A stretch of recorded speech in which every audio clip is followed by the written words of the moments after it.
தற்குறியா?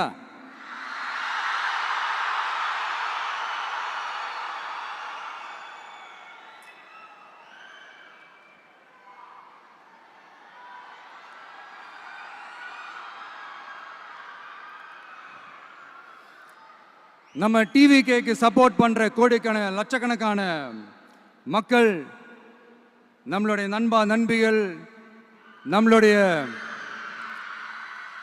Gen Z kids எல்லாரையும் தற்குறிகள்னு சொல்லி வாங்கி கட்டிக்கிட்டு இப்போ அவங்களாம் தற்குறியெல்லாம் கிடையாது, அப்படிலாம் அவங்கள கூப்பிடாதீங்க, அவங்க சங்கிகள்லாம் கிடையாது, அப்படிலாம் அவங்கள கூப்பிடாதீங்கன்னு சொல்லி ஒரு குரல். யாருடா அந்த குரல் அப்படின்னு பார்த்தா, இப்போ ரீசெண்டா அறிவு திருவிழான்னு ஒன்று நடத்தினாங்கல்ல, சாரி அவதூறு திருவிழா. அதுல அவங்க தலைமையே குழப்பற மாதிரி, அறிவு கண்ணை திறந்து வைக்கிற மாதிரி ஒருத்தர் பேசியிருக்கிறார். அவர் யாருன்னா அது அவங்களோட எம்எல்ஏவே.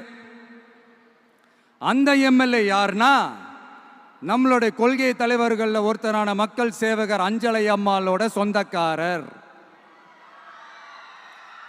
என்னடா இது இப்படி ஆகி போச்சு, டிவிகேக்கு சப்போர்ட் பண்ற மாதிரி நம்ம கட்சியிலேருந்தே ஒரு குரல் வருதுன்னு சொல்லி தலைமையில் ஃபுல்லா கன்ஃபியூஷன். அந்த கன்ஃபியூஷன் இதோட நிக்காது, அந்த ஆதரவு குரல் ஒரு வீடு விடாம, ஒரு இடம் விடாம, எல்லா இடத்துலையும் எல்லா வீட்லையும் இன்னும் பலமா எதிரொலிக்குதான் இல்லையான்னு பாருங்க. சும்மா பிளாஸ்ட் தான்.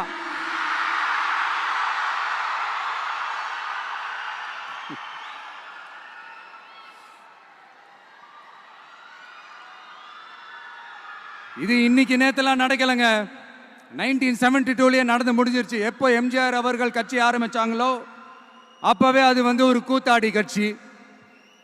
எப்போ எம்ஜிஆர் அவர்களுக்கு பின்னாடி அத்தனை மக்கள் திரண்டு நின்னாங்களோ அப்பவே அது ஒரு கூத்தாடி கும்பல். நடிகர் கட்சின்னு சொன்ன ஒருத்தர் அதுக்கப்புறம் எம்ஜிஆர் கூடயே போய் சேர்ந்துட்டாரு.